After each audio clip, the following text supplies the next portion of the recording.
3절을 다시 한번 읽어보실래요? 여러분이 무엇보다 먼저 알아야 할 것은 이것입니다. 마지막 때에 조롱하는 자들이 나타나서 자기들의 욕망대로 살면서 여러분을 조롱하여 이렇게 말할 것입니다. 그리스도가 다시 오신다는 약속은 어디 갔느냐? 그 상승이 잠든 이래로 만물은 창조 때부터 그러하였듯이 그냥 그대로다.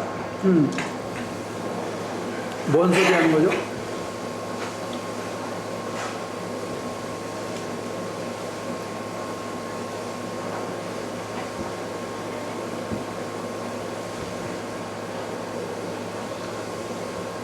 그리스도가 다시 안 오시는 이러면서 오긴 뭘 와? 안 오시잖아. 그러면서 어떻게 한다는 게 그렇게 말하는 이유가 뭐다? 무슨 깊은 깨달음이나 지혜나 뭐가 있어서가 아니라 실제로는 그 속에 뭐가 담겨서 그렇다?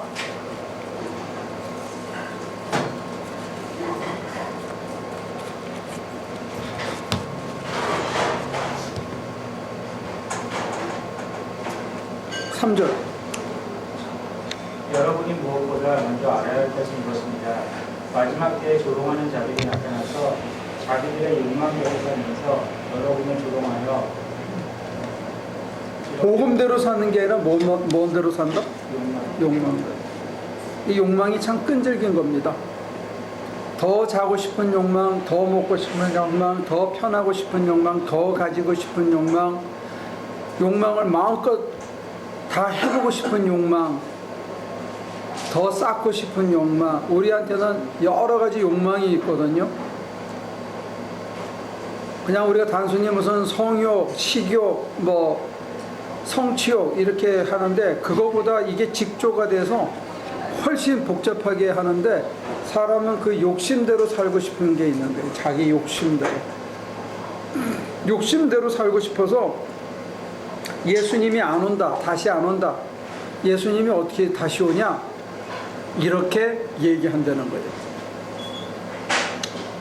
솔직히 여러분들은 어떻습니까? 예수님이 다시 오시기를 바랍니까? 전태호 집사. 예수님이 집에 가면 와 앉아서 딱 계시면 어떨까? 반갑습니다. 그래. 아니면 처음 뵙겠습니다. 그래. 오랜만에. 그래도 다행이다. 천국 가서 그런 얘기 안 하면. 누가 어제 그러시대. 어떤 목사님이 천국 가서 하지 말아야 될 인사가 3가지 있대. 그 중에 하나가 오래간만입니다. 그 다음에 2번째가 말씀 많이 들었습니다. 3번째가 처음 뵙겠습니다. 근데 전태호 집사님은 그래도 정직하게 딱 주님이 오늘 집에 갔을 때 식탁에 앉아 계시면 소파에 앉아 계시면 오랜만입니다. 그렇게 다행이지 천당 가서 안 하면 그지? 근데 오랜만입니다 하면서 반갑겠어 두렵겠어? 두려워야 될 건 아닐 것 같아요. 난 따지자는 게 아니고 네 마음이 어떠냐고 물어보는 거야. 뭐 그렇죠. 그렇게 뭐 두렵거나 그러진 않아요. 두렵지 않을 것 같아. 김대우 집사님은 주님이 이따가 집에 가서 앉아 계시면 기분이 어떨 거야? 반가울 것 같아요. 반가울 것 같아요. 우리 저기 어떻게 생각해? 반가울 것 같아? 에? 두려울 것 같아? 왜? 그동안 정신이 없어요. 엑스레이 눈으로 쫙 이렇게 스캔하실까 봐. 필립이 아빠는 어떨 거야? 불편할 것 같아요. 주님 오시면 부담스러울 것 같다. 필립이 아빠는 어떨 것 같아? 두려울 것 같아. 뭐가 두렵지? 그때 살지 못한 걸 다 알고 계시는데 지선 씨는 어떨 것 같아?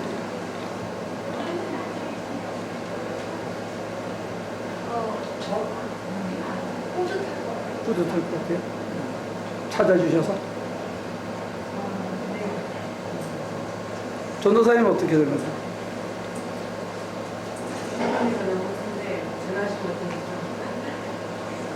죄송할 것 같아요, 만나면.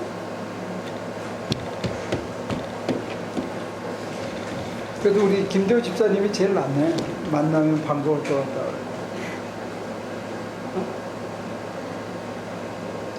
오케이, 반가울지 두려울지 뒤를 보면서 한번 얘기합시다.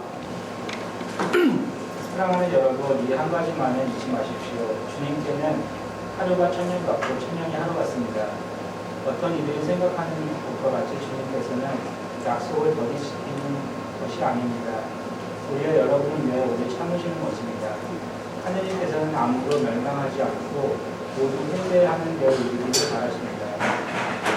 그러나 주님의 날에 모두같이 올 것입니다.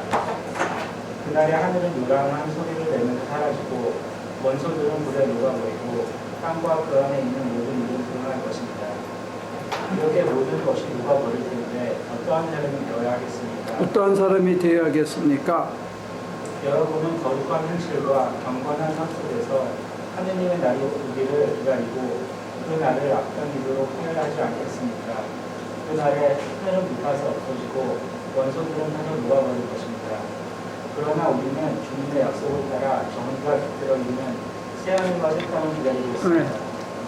주의 날이 도적같이 임할 건데 우리는 뭘 기다리고 있다고요? 우리는 새하늘과 새 땅을 기다리고 있다는 게 어떻게 살면서?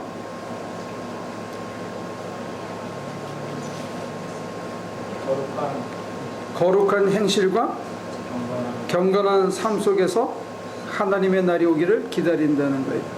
아까 다른 사람들하고 이렇게 유비를 해놨죠. 대비를. 뭐에 따라 사는 사람? 욕망대로 사는 사람하고 여기서는 어떤 사람? 거룩한 행실과 경건한 삶을 사는 사람. 그러면서 하나님의 날이 오기를 기다리는 게 천년이 하루 같고 하루가 천년 같기 때문에 오래 참아주시기는 하지만 그날이 도적같이 임할 거니까 우리는 그 도적같이 임하는 날을 욕망대로 안 사는 우리는 어떻게 기다리느냐? 새하늘과 새 땅이 오기를 기다린다는 거예요. 뭐 하면서? 거룩한 행실과 경건한 삶이래요. 어떤 게 거룩한 행실입니까? 어떤 게 경건한 삶입니까?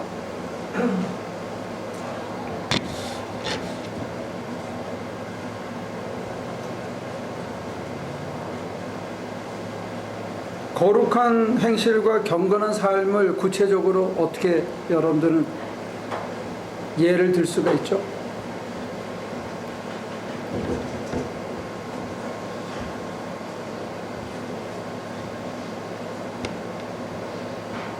예수님 어떤 마음가짐으로 사셨는지 계속 알려고 하면서 예수님이 어떤 마음을 가지고 사셨는지 그대로 알라고 하고 그대로 나도 살라고 하는 거.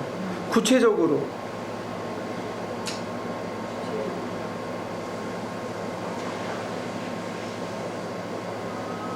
구체적이진 않아요. 제가 계속 여기서 교회에서 성경 공부를 하면서 예수님 어떤 마음이었을까, 어떤 사람이었을까라고 계속 의문을 가지며 그래서 알려고 노력했던 것이 제가 15년 만에 한국에 가니까 친구들이 저의 가장 달라진 모습이 거였어요. 그래서 어떻게 이렇게 어떻게 그렇게 계속 또 신체적인 증상은 있으면서도 마음이 편안하고 너그러워졌는지 그걸 의아해하면서 저는 속으로 내가 그렇게 예수님은 어떻게 살려고 하는지 알아보려는 것들이 제가 경건하다고까지 말할 수 없지만 그 전에 그렇게 좀 속물적이고 되게 그거를 끄고 이걸 키면 좀 덜 시끄러울 거예요. 그게 시끄럽고 이게 덜 시끄럽거든. 증물적이었던 것이 그래서 많이 없어진 게 아니었을까. 저로서는 그렇게 생각을 했거든요. 그래서 됐습니다. 그렇게 한번 생각을 해본 거예요. 오케이? 그럴 때는 이렇게 날 봐라야지. 날 보러 오세요. 어떤. 다른 분들은 어떻게 구체적인 예를 들 수 있겠어요? 어떤 게 거룩한 삶, 어떤 게 경건한 행실. 경건한 삶과 거룩한 행실. 성경에서는 어떤 예가 거룩한 행실로 나옵니까?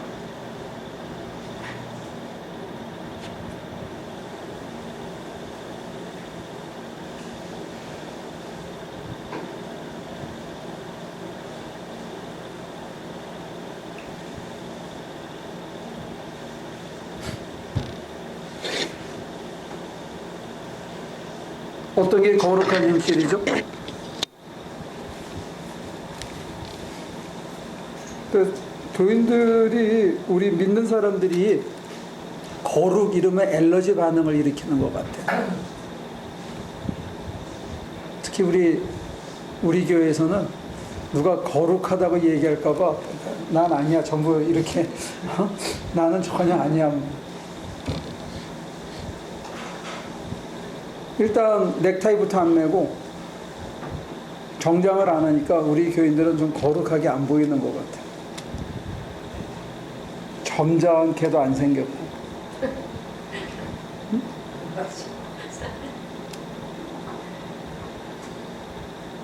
딴 교회에 가면 이렇게 좀 점잖고 우아하고 거룩한 분들이 좀 있지 않나요? 그냥 뭐 목사부터 안 그러니까 여러분들한테 뭘 기대하겠어, 그지? 근데 어떤 게 거룩한 행실이냐? 성경에서 여러분들이 상상할 수 있는 예가 있나요?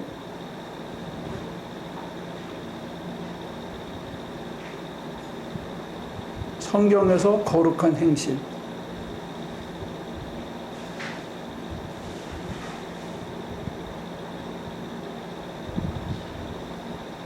예수님이 칭찬하신 걸로는 선한 사마리아 사람이 한 거를 거룩한 행실로 보죠.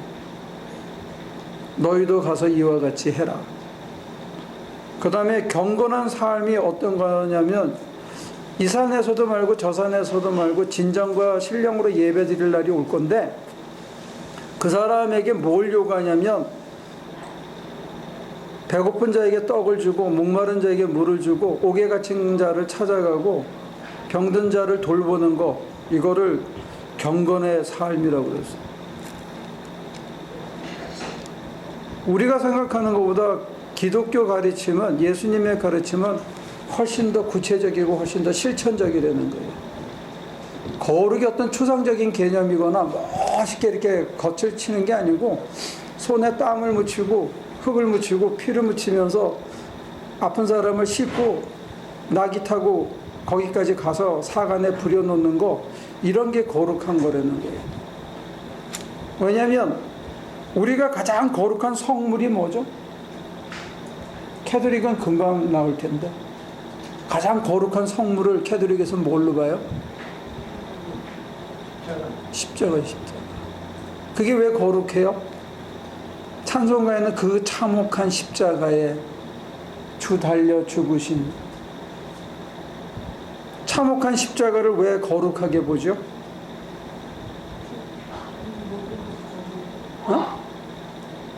예수님이 십자가를 자기 무릎을 다 걸었어요? 다 내려놓았어요? 다 걸고 다 내려놓았기 때문이에요. 그걸 통해서 뭘 이루셔서 그런 거예요. 엄마가 아기를 낳고 요즘은 애 낳으면 이 가슴에다 올려준다며요. 그러나? 애 낳을 때 그렇게 했어요? 한국에서도 그러나? 미국에서 그러나?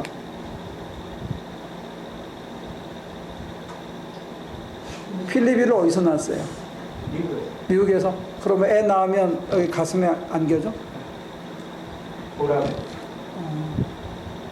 그게 엄마의 맥박 소리를 들으라고 뭐 그런데요.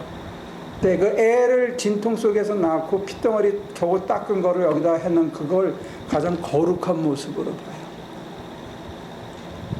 우리가 뭐 나이팅게일 이렇게 해가지고 베개의 천사, 여기 뭐 미국 오니까 전부 이상한 파자마 같은 거 입고 다니던데, 옛날에 우리 간호원의 인상은 정말 하얀 거잖아요. 그 사람들이 왜 거룩하냐?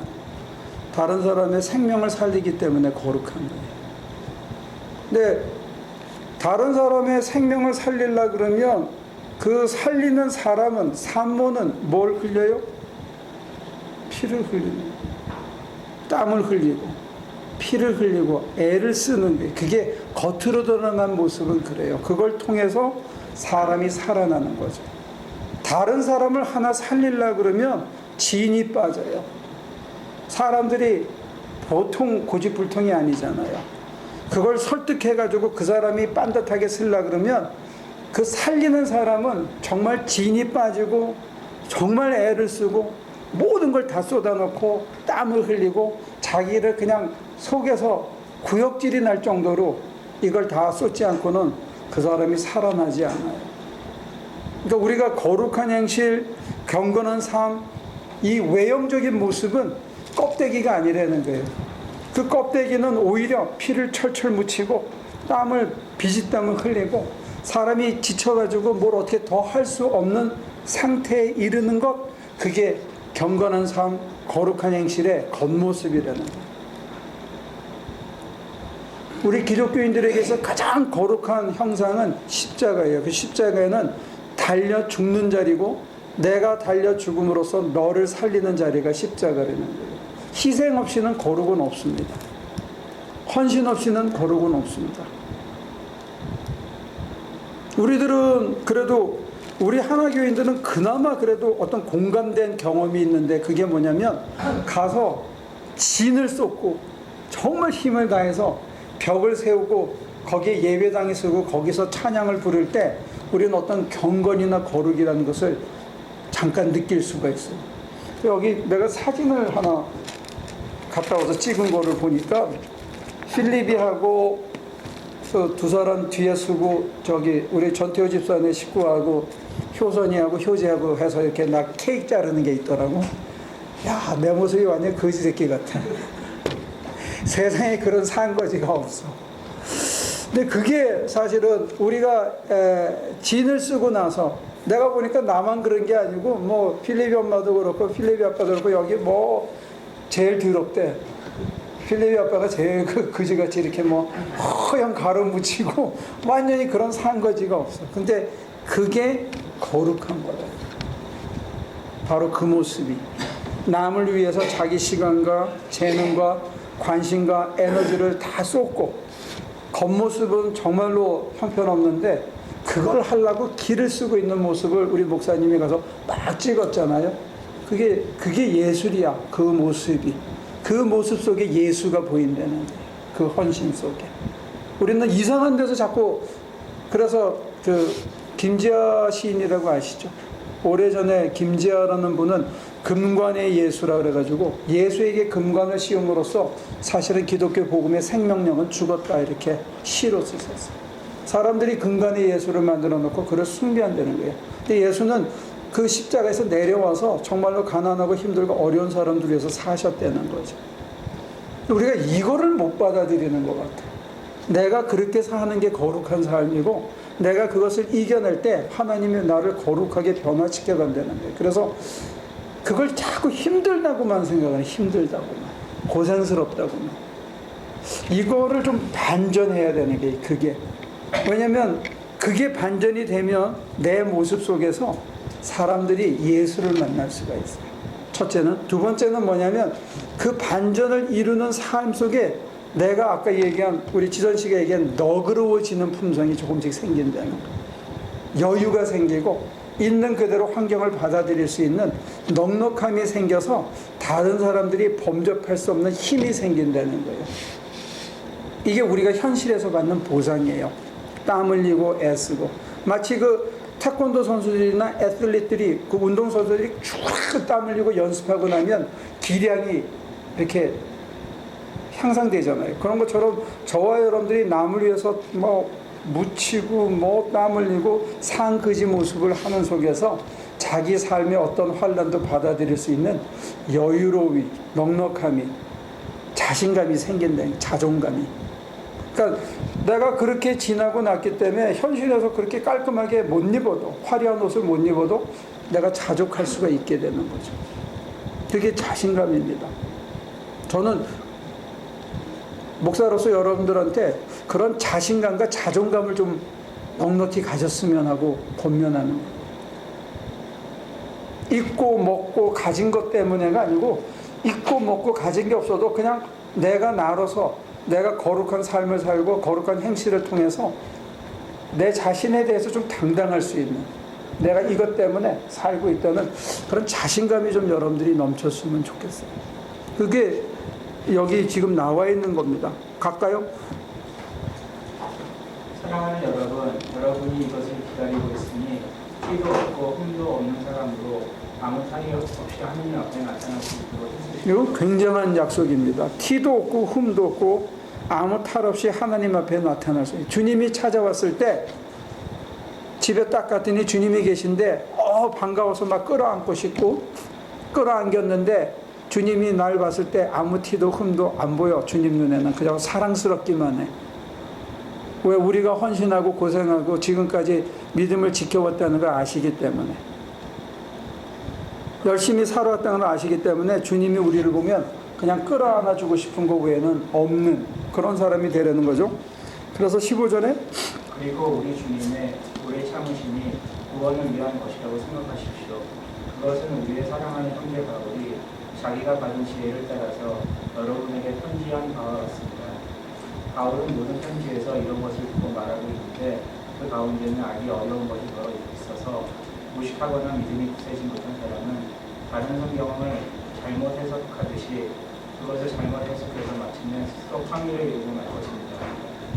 그러므로 사랑하는 여러분, 여러분은 이 사실을 미리 알고 불의한 자들의 유혹에 휩쓸려서 자기의 확신을 잃는 일이 없도록. 예, 16절을 우리가 다 같이 한 목소리로 한번 읽어볼까요? 2000년 전에 벌써 이런 일들이 있었다는 거예요. 같이 시작. 바울은 모든 편지에서 이런 것으로 말하고 있는데 그 가운데는 아주 어려운 것이 있어서 무식하거나 믿음이 굳세지 못한 사람은 다른 성경을 잘못 해석한 것이 그것을 잘못 해석해서 마침내 스스로 파멸에 이르게 할 것입니다. 뭐 하거나 뭐 해서? 무식하거나 믿음이 굳세지 못해서. 아니, 학벌은 좀 딸리더라도 신앙적으로 무식하다는 소리 들으면 안 되잖아요. 여러분들이 성경 공부를 한 게 몇 년째인데, 그죠? 그래서 바울의 편지를 무식하거나 뭐가 없어서 믿음이 굳세지 못한 사람들은 다른 성경을 잘못 해석하듯이 그것을 잘못 해석해서 마침내 스스로 파멸에 이르고 말 것입니다. 어떻게 하는 게 잘못 해석하는 건지 여기 끝절에 나와 다시 확인합니다. 사실은 앞에 한번 있었고요. 다시 한번 읽을까요? 17절, 18절. 그러므로 사랑하는 여러분, 여러분은 이 사실을 미리 알고 불의한 자들의 유혹에 휩쓸려서 자기의 확신을 잃는 일이 없도록 주의하십시오. 우리의 주님이시며 구주이신 그리스도 예수에 대한 지식과 그의 은혜 안에서 자랑하십시오. 이제도 영원한 날까지도 영광이 주님께 18절에 나와 있는데 어떻게 한 게 무식한 거고 어떻게 하는 게 믿음이 굳세지 못한 거고 어떻게 하는 게 잘못 해석하는 거냐 하는 게 18절에 다시 한번 나와 있고, 아까는 사실은 우리가 11절에서 이미 나와 있어요. 18절에 나와 있는 것 중에서 어떻게 하는 게 무식한 거고 어떻게 하는 게 믿음이 연약해서 잘못 해석하면 어떻게 되냐 이거예요. 18절에는 뭐라고 돼 있죠? 18절에 어떻게 하는 게 신앙적으로 무식하고 믿음이 연약한 건, 그래서 잘못 해석하는 거네요. 아까는 자기 욕심대로 성경을 해석하는 게 무식한 거예요. 자기 욕심대로 성경을 해석하는 게 믿음이 없는 거예요. 자기 욕심대로 성경을 해석하는 게 바울의 그 비밀을 자기 욕심대로 해석하는 게 그게 파멸로 이끈다는 거예요. 그래서 경건한 삶과 거룩한 행실이 빠져 있는 믿음 생활하는 게 무식한 거고 파멸에 빠지는 길이라는 거예요. 그래서 어떻게 해야 된다는 거예요. 18절에는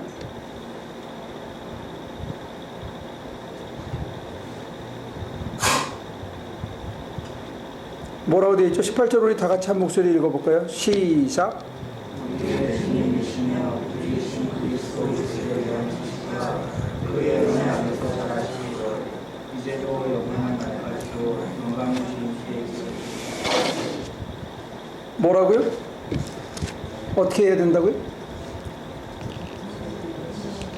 베드로 후서가 쓰여질 때 이미 바울 서신에 어떤 사이드 이펙트 같은 게 부작용 같은 게 이미 드러났었다는 거예요.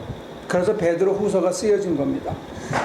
바울 서신이 많이 읽혔다는 거예요. 지금도 우리 개신교는 바울 서신 갈라디아서하고 로마서에 의존해 있거든요. 거의 대부분의 그 개신교 신학이. 그렇다면 베드로 후서나 야고보서가 지적하는 대로 바울 서신을 잘못 해석하면, 무식하게 해석하면, 믿음 없이 해석하면 실수를 범할 수 있다는 거예요. 어떤 실수를? 18절에 뭐라고 돼 있죠?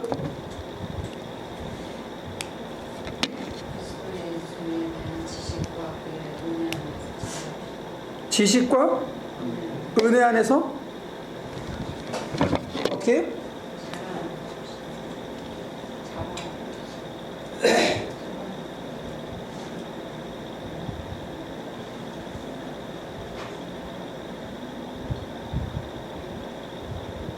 이건 스피리추얼이라고 보면 되겠죠.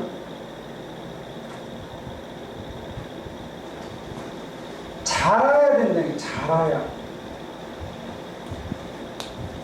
우리는 예수님이 십자가 졌으니까 그냥 믿기만 하면 천당 간다는 바울의 그 로마서 8장 10장의 얘기만 딸딸딸딸 맨날 외우고 있어요. 그래서 2000년 전에도 베드로 후서가 쓰여졌어요. 뭐 하라고? 자라야 된다는 거예요. 어떻게? 경건하고 거룩하게 자라야 된다는 거예요.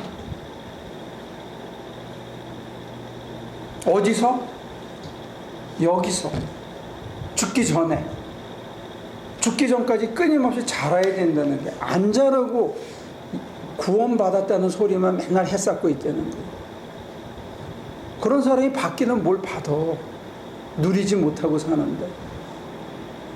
그게 제일 안타까운 거예요. 그러니까 여러분과 제가 거룩한 행실과 경건한 삶을 사는 게 힘겹다라고만 생각하면 이건 진짜 무식한 거예요. 이게 즐겁다고 생각해야 되는 거예요. 이게 좋다. 15년 만에 가니까 확실히 좋더라. 이게 나와야 돼요. 네?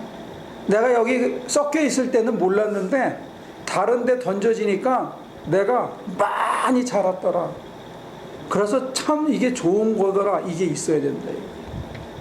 옛날 같으면 내가 승질이 막 나고 욕망 때문에 내가 막 갈증이 나고 그랬는데 어느 순간 뭐 견딜만 하네. 내가 변했더라. 이게 잘하는 거라. 그게 여러분들이 그만큼 거룩해진 거고 구원의 때가 가까웠다는 거예요. 신앙에서 가장 중요한 요소가 그리스도로 인해서 구원함에 이르렀다는 것, 그게 첫째라면 두 번째는 자라야 되는 거예요. 자라. 이걸 옛날 용어로는 성화라고 그랬습니다. 성화. 로마서에서는 영화라고 부릅니다.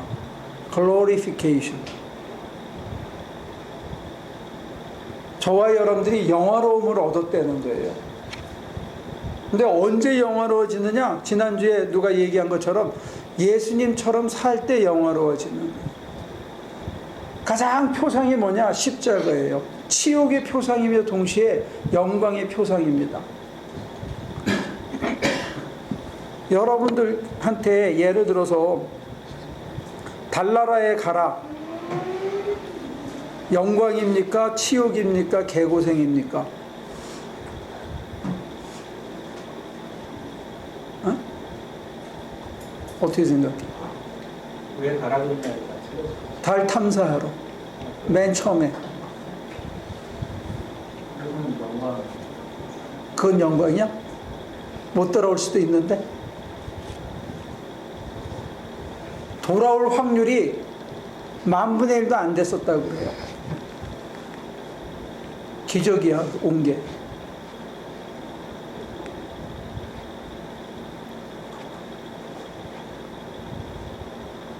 가서 IS 본거지를 그건 좀 무섭네요.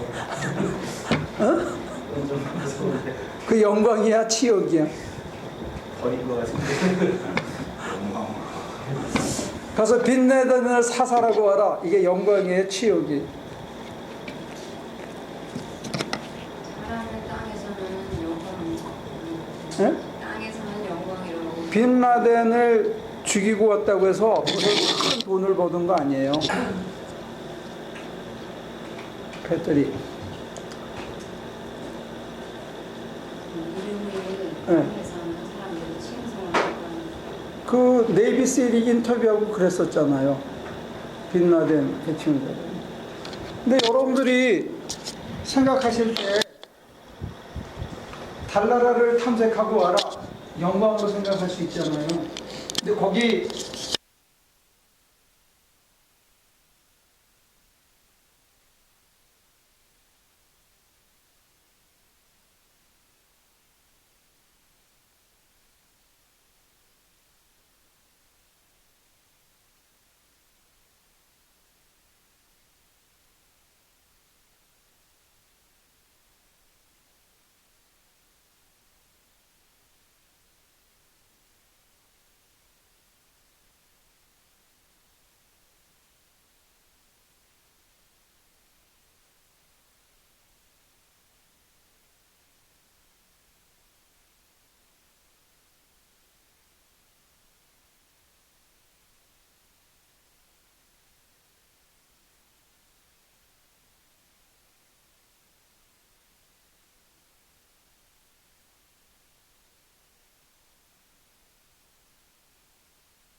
그게 우리의 소망입니다.